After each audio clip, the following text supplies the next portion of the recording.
mau ketika diajak dekat-dekat pada orang-orang yang memang suka melakukan maksiat, walaupun kita sendiri masih melakukan maksiat.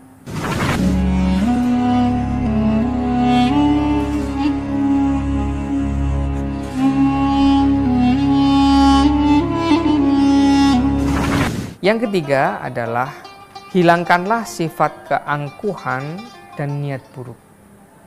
Ada sebuah cerita yang sangat masyhur tentang Syekh Abdul Qadir Al-Jilani dengan dua kawannya. Satunya namanya Ibnu Saqqa, satu lagi namanya Ibnu Ashirun. Mereka bertiga ingin mendatangi seorang yang soleh, seseorang yang idza aqsama 'alallahi la abarra qasamah. Allah ciptakan ada orang-orang yang bersumpah, yang apabila ia bersumpah atas nama Allah maka Allah akan kabulkan doanya. Syekh Abdul Qadir dengan dua kawannya akan datang mengunjungi seorang yang alim dan soleh tersebut, membawa niat yang berbeda-beda. Syekh Abdul Qadir Jilani ditanya, apa niat kamu bertemu ulama ini? Saya hanya minta doa, mudah-mudahan diijabah oleh Allah, hidup saya menjadi berkah. Yang satu lagi Ibnu Ashirun ditanya, apa niat kamu untuk bertemu ulama ini? Saya minta didoakan supaya saya menjadi orang kaya. Yang ketiga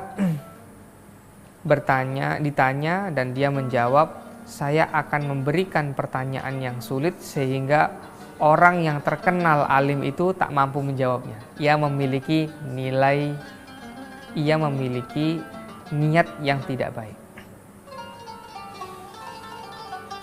Setibanya mereka bertiga di rumah ulama itu, ulama tersebut mengatakan,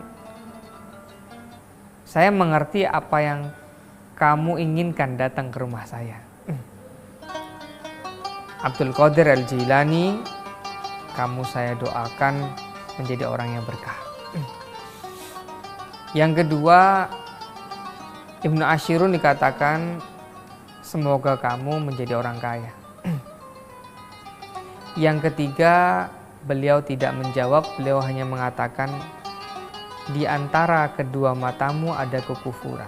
Hadirin yang dirahmati Allah, mereka bertiga pulang dan terjadilah apa yang disampaikan oleh ulama yang soleh dan alim tadi.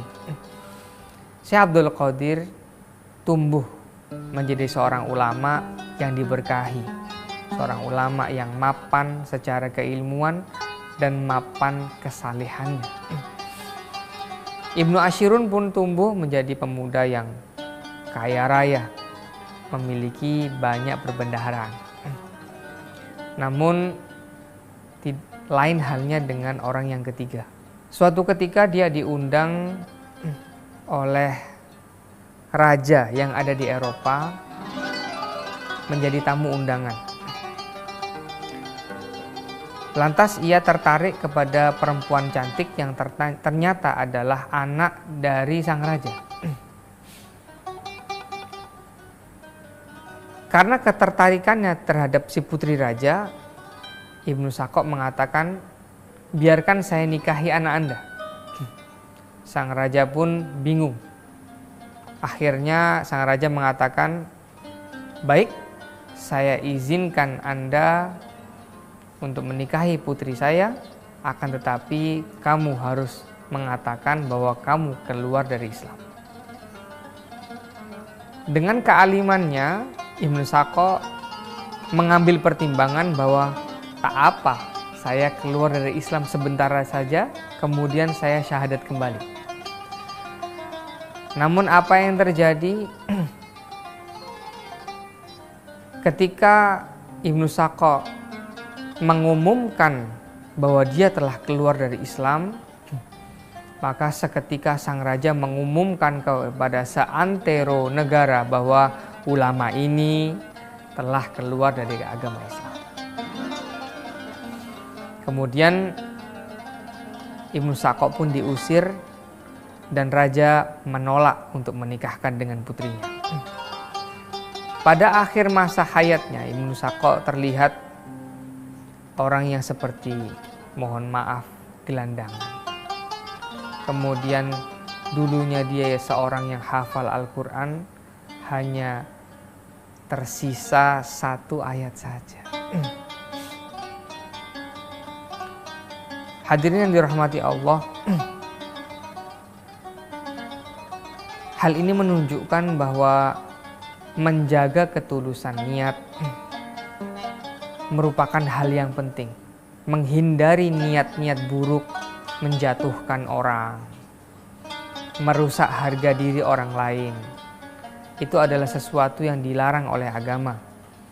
Maka bagi kita yang ingin agamanya baik, akidahnya tulus, mengabdi kepada Allah Subhanahu wa Ta'ala, maka hendaknya ia meluruskan niat sehingga niatnya pun baik, hidupnya baik, dan semoga didoakan oleh orang-orang yang soleh di sekitarnya.